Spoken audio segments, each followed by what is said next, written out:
video games are a very interesting, powerful, and fairly new area of media to consider. One of the really interesting things from a developmental sense is that they are arguably the best teaching tool we have, or the best technologically based teaching tool we have, in the sense that you are not only being exposed to situations and people and concepts the way you are with television or movies, but you're an active player in them. You actively drive the narrative, and you make decisions and choices and moves that will then change the direction of what's going on. What that means, of course, is this is essentially a virtual reality, that you are immersed in an environment with a set of conditions, that you are asked by the gameplay to behave in certain ways. If you do it really well, you get rewarded. You also get more complicated and interesting narratives. If you do it badly, you get punished. So you are inside what psychologists call behavioral scripts. And behavioral scripts are how we learn anything. It's how we learn to say please and thank you. It's how we learn to please our parents and to do well in school. But if you're in an environment where, for example, you are learning how to play soccer well, it will help you learn soccer strategy. It won't help you kick a ball. It will help you think about how to play the game. If you're in a game where you're approaching the world over the barrel of a weapon and your job is to kill them before they kill you, you will get better at that. So it really is content driven with video games. The medium itself is neutral. We give the valence of good or bad or destructive to it. Unfortunately, the most popular video games, even among very young kids, are the ones that reward you for doing violence against others. And when you think of the fact that people sat in front of a flight simulator and learned to fly planes well enough to bring the World Trade Towers to the ground, and we're putting our kids for fun in front of essentially killing simulators, where are we going with that? We have to really recognize the fact that there are changes in their minds, in their thinking, and their behavior that are going to come of that. If there weren't changes from media, from entertainment, we wouldn't do it. So we need to go into these processes with our eyes open, understanding that we are changing our children, we are changing ourselves, and we should make sure that the changes that are happening are ones that we want. You know, and that game makes me sick to my stomach. It makes me sick to my stomach. But I have to tell you that what is lacking is that we have forgotten that we belong to each other. We have forgotten that we need to be accountable and responsible for each other, and that we need to be aware of what's going on around us. And that starts with parenting in the home, from our kids being a very, very young age and understanding what is going on at home, and making sure that our kids are empathetic and sympathetic toward others. And that does include these types of video games, that we don't hurt others because we know how that feels, and we don't reach out and do that type of thing to other people.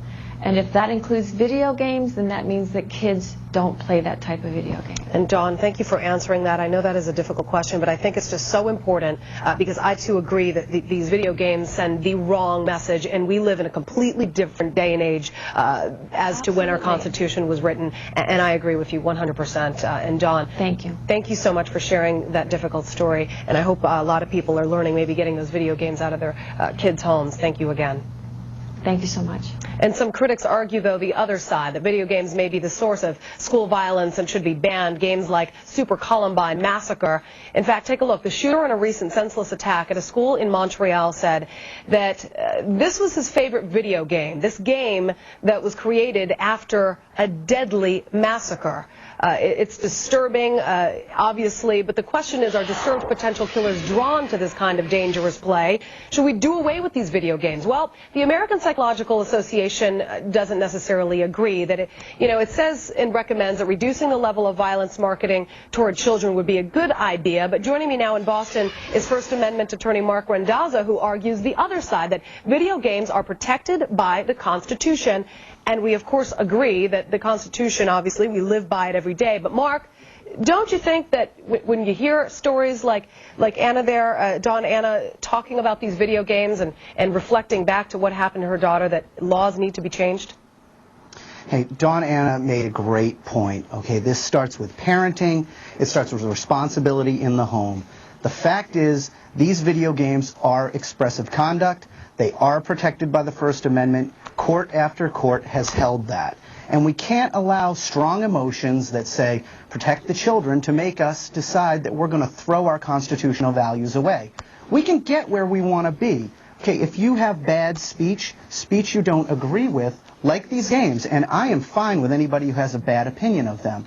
The cure is more speech, more involvement, education, and when you have a message that is counter to another message, you bring out your counter message. You don't try to suppress the message you don't like. But bad speech never killed anyone, and I'm sorry, but Super Columbine Massacre happens to be the favorite video game of a man, a shooter, in that recent senseless attack in Canada. He said it was his favorite game. He learned something from that game, and then he copied it. Until Monday, the worst school shooting in world history was in Erfurt, Germany, at the hands of Robert Steinhauser. He killed 16 and then himself, and he was immersed in the game Counter-Strike. It's a very violent, internet-based game in which you kill as many people as possible with all sorts of weapons.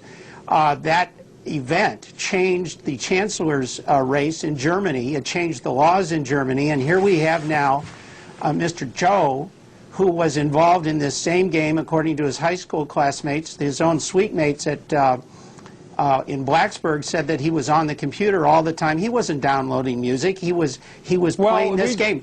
Chris, that's not what we just heard. Wait, we just talked to one of his suite mates who said when he looked on the screen, he said he just saw him writing linear English, just writing apparently essays or plays or something. When he looked on the screen. But the fact is, and here's what's significant, Joe was able to go room to room very calmly, efficiently, coolly, killing people. In Red Lake, Minnesota, Jeffrey Weiss killed 10 people, and they found that he trained on a video game to do it. Chris, you can't do something this well the first time you do it. And the fact is, it wasn't the first time. He was in a hyper-reality situation, in virtual reality. Almost every school shooter the FBI and Secret Service has found is immersed in violent entertainment. Okay, explain to the civilian out here, the person who doesn't know about Counter-Strike.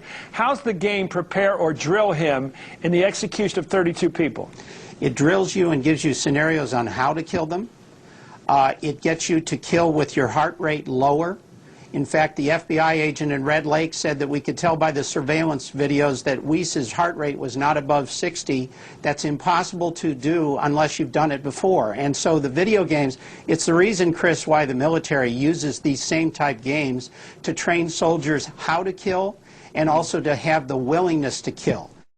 How we assess effects is using a Pearson correlation, which essentially ranges, in this case, it would range from basically 0 to 1. A 1 would mean, wow, that's gigantic, that's the only thing causing it. A 0 would mean no effect at all.